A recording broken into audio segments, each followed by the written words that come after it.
I actually had a flash drive I had gotten a long time ago, and once it mirrored, and that put like the fear of God in me. And I was like, oh God, what if it dies and I lose all my stuff? So I mirrored it onto my computer at home, but then I just decided to get rid of that flash drive. And instead of going and buying one, I had for a while I got Loot Crate, and they sent me a little Direwolf flash drive. And I was like, oh, jeez. I was just thinking. Because it doesn't know anything. Yeah, I mean, and like one of these days he'll put out another book. I thought he was done. I thought he wrote the last book, so he didn't finish. No, God, no. There's two more books. Two more.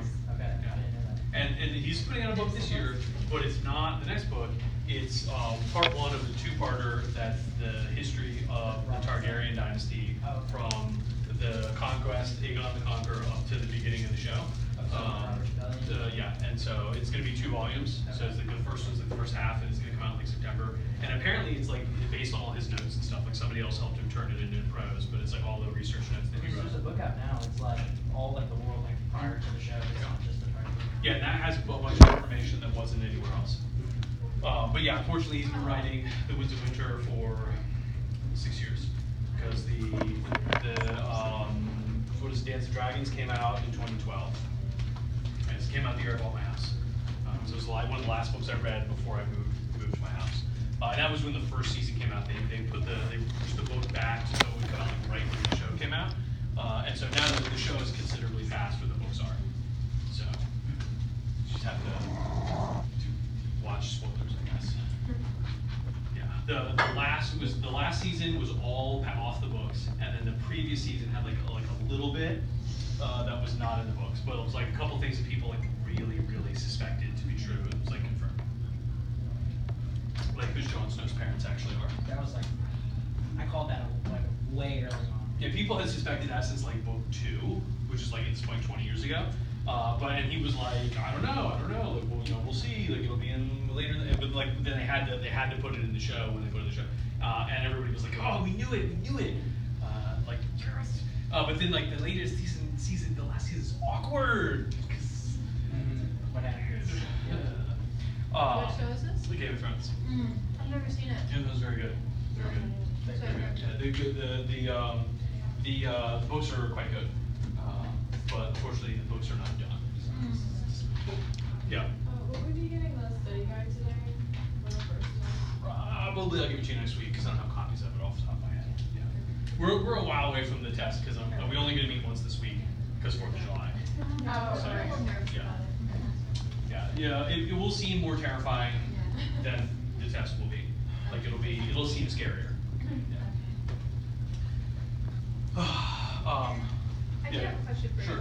Like, I love your like tidbits, like bits of information that are like so unique to it. Will certain stuff like that be also on the test? Probably. Like the hard part is that if I just hit the main points that were in the test, it would be like the skeleton of the class. I see. That has sort of no personality or context. Sure. And so those tidbits, the sort of flavor and the color that go in it, those are to sort of make it all a little more cool and interesting, but probably not so much like grants, like background and life history, probably not. Okay. But like the stuff you did as president, probably yes. Yeah. Okay. Yeah. Cool. Thank you. That's unfortunately one of the more difficult parts is to sort of figure out like what, like I can't test you on everything, and so I have to give you some background. It can't just be a parade of facts, you know. Yeah. This is a math class where it's just what you're gonna have to know. Yeah. No, I appreciate it. That's what the review sheet will do, is it'll make it more clear what the test is actually about. Yeah. Okay, so anyway, Game of Thrones is really good, so we should watch that. When I teach World Civ 1, probably somebody had not read the books, and when I teach World Civ 1, there's lots of references to Game of Thrones you can work in World Civ 1 because it's like he stole a bunch of stuff from history, like the legions, the slave legions are all Greek. And Valyria's Rome, and like the Dothraki guys are all Mongols and whatever. And the show is set in medieval France, but it's not medieval France, right? And so one girl was like, "Oh, can you ask us like I used to ask these funny bonus questions on the test for extra credit?" And so she's like, "I haven't read the books, but you can ask bonus questions." So I was like, "Well, I'll ask you bonus questions you won't be able to get if you haven't read the books," and I did. But Game of Thrones comes up more in World Civ 1 than it does in this class, obviously. my wife and I are currently watching Westworld, I guess, so that's like sort of vaguely referenced to the West in the next lecture. Feel free to throw some Game of Thrones questions in there, though. I had one girl had the tote bag with the Hobbit on it, so I asked Hobbit questions one semester, and she was like, ask really hard Hobbit questions, and nobody got them with her. You go with the Hobbit or Harry Potter. I asked Harry Potter questions last time, but unfortunately, the guy that asked Harry Potter questions doesn't read Pottermore, and so he didn't get them. Because I asked my wife to write them, so I was like, I don't know Harry Potter as well as she does. We could that girl who was reading book 7 in your class was just hoping you would Hope that the 2 points on the test, the 2 freebie bonus questions would be about Harry Potter and not something else. Yeah. Have you seen the Netflix series or Amazon series Man in the High Castle?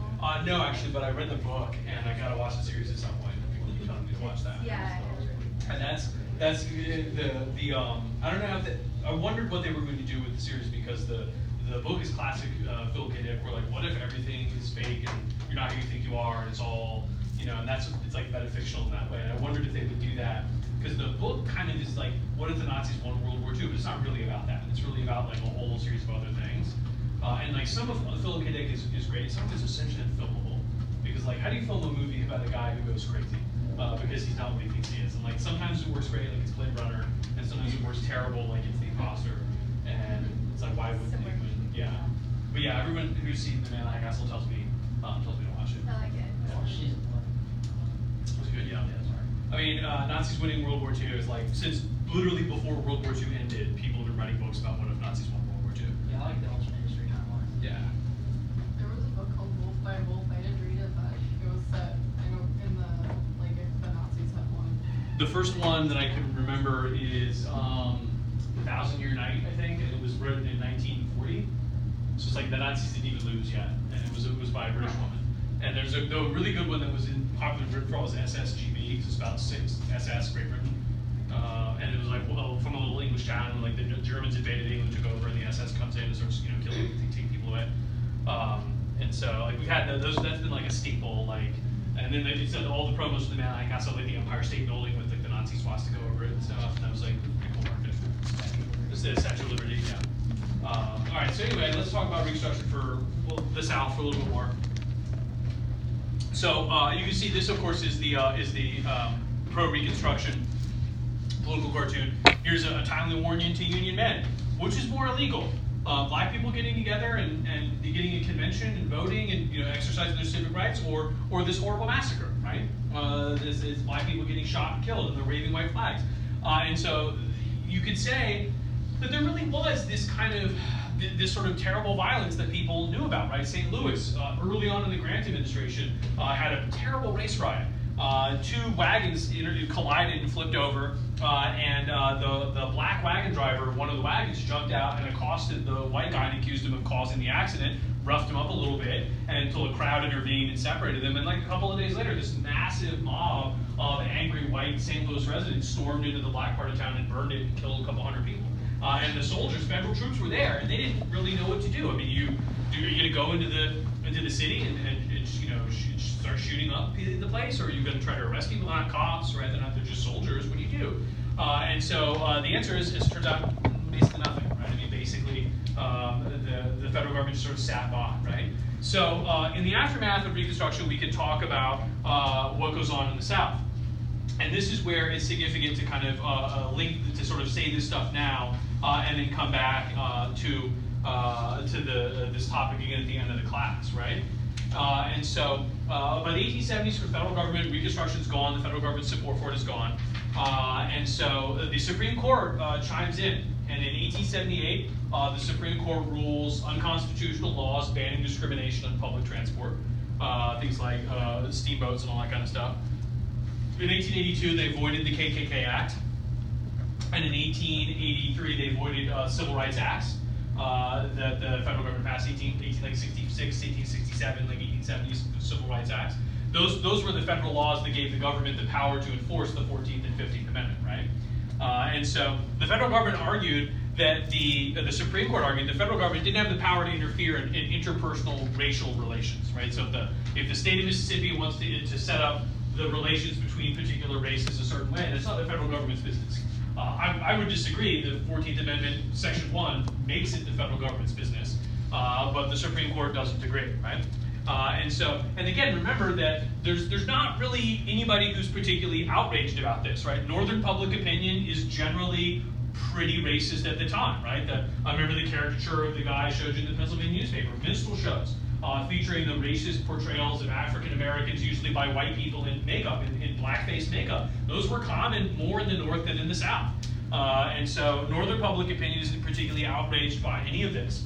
And immigrants coming in, this huge tidal wave of immigrants that we're going to talk about coming in the 1870s, 80s, and 90s, typically from Eastern Europe or from Southern Europe, they view African Americans as essentially competitors for the limited number of jobs, right? You're an immigrant right off the boat, and rather than seeing an African American freedman as a fellow American citizen worthy of your help or respect, you view him as a guy that's going to take your job and do it for less money, right? And so there's not a lot of sympathy for this in the northern states, right?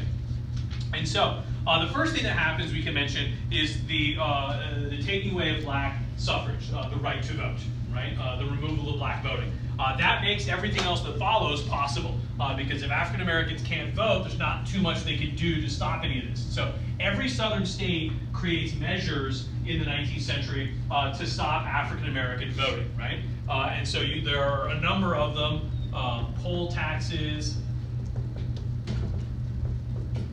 literacy tests, the grandfather clause, the good character clause.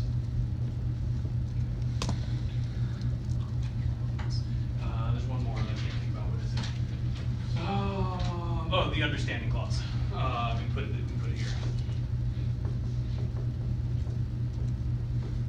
And so the idea behind these, you got to understand what we're talking about here. You can't simply say black people can't vote. Did you have a question? So this is the Supreme Court? These are the southern states. Now that the Supreme Court has invalidated the Civil Rights Acts, you figure you probably get away with doing this stuff, right? Now this stuff, well, as we'll see, the 15th Amendment says you can't take people's right to vote away if they're black, right? The right to vote cannot be denied or infringe on the right of race, color, or whatever.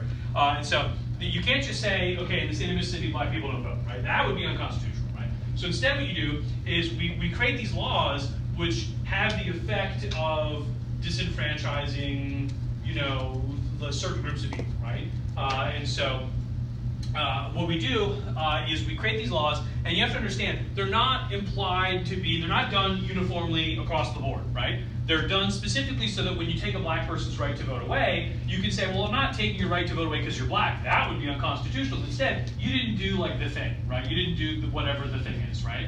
And so the poll tax we can mention easily, you have to pay to vote, right? In order to vote, you go in and you say, I'm Bob Smith and this is where I live, and they say, oh, here you are on the roll, okay, we'll give it $5 in the pot, you can vote, right? It's a tax on voting. So a lot of New England towns had done this in the 17 and 1800s. We need a new town bridge. Everybody votes at the town meeting. So we say, okay, here's the deal. Until we pay for the bridge, every election we're just going to charge everybody $1, and then when it's done, it's done, right? And that was the thing people agreed to. That's the thing that happened. In England, they had a poll tax for a while. It was brought back in the 1970s for a brief period by Margaret Thatcher, in easily the most controversial move of her 10 years prime minister. And so the idea in the 19th century was you just charge people cash to vote. Now, who does this disenfranchise the most? Clearly poor people, right, who don't have the cash to be able to pay, right? Which also, incidentally, is why we have our elections on a Tuesday when people have to work instead of on a Sunday or a national holiday. But if you have to work, it's a lot harder to go vote than if you don't. And so the poll tax actually is the first thing to get struck down. Early in the 20th century, the Supreme Court argues that you can't charge people effectively a tax for asking them to vote. And so they've thrown out, a couple of times, the Supreme Court's thrown out requirements, voter ID laws, arguing that forcing people to get a certain kind of ID that costs them money is tantamount to a poll tax, right? But the rest of these last pretty long. And so the literacy test and understanding clause are sort of related. The idea is to say, okay, as an objective sense, sure, it does necessarily, you might want to be able to read to vote, right? You may be given a printed ballot with names that you have to mark or something like that. Remember, for a while, it doesn't happen. Remember, you see the guys voting in New Orleans in the 1870s, or that's not this one, but it was the other one that I showed you.